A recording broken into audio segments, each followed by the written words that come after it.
Merci beaucoup. Pour ce qui est de l'année 2024, il faut dire que le contrat d'objectif du ministère de l'Action humanitaire et de la Solidarité nationale a connu un taux d'exécution d'environ 91,23%.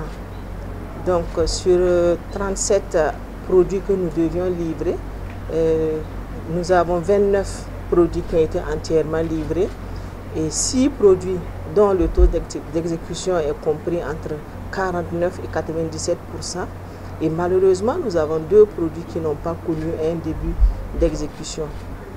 Concrètement, il faut dire qu'il s'agit d'actions en faveur de l'autonomisation des cibles du ministère, constituées essentiellement des personnes pauvres et vulnérables, des PDI, des femmes, des personnes handicapées et des personnes âgées.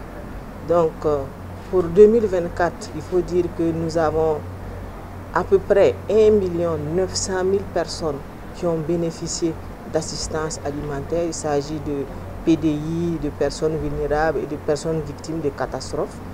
Et nous avons autour de 80 000 femmes qui ont bénéficié d'AGR et de crédits pour financer leur AGR, dont des femmes PDI.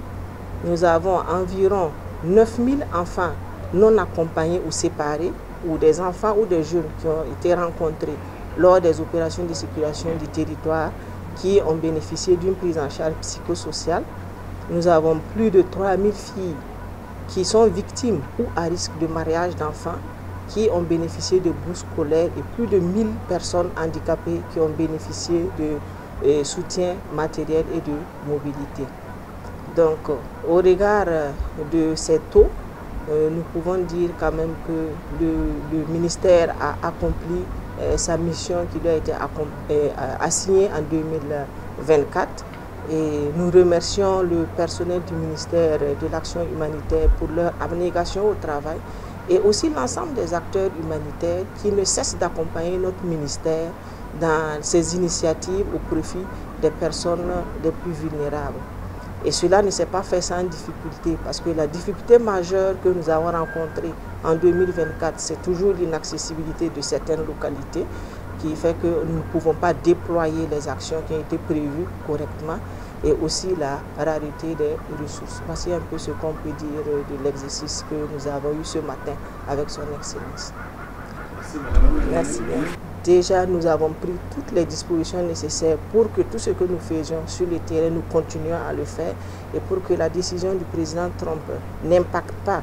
Parce que nous savons très bien que l'USAID a une part très importante, en tout cas dans ce que nous faisons.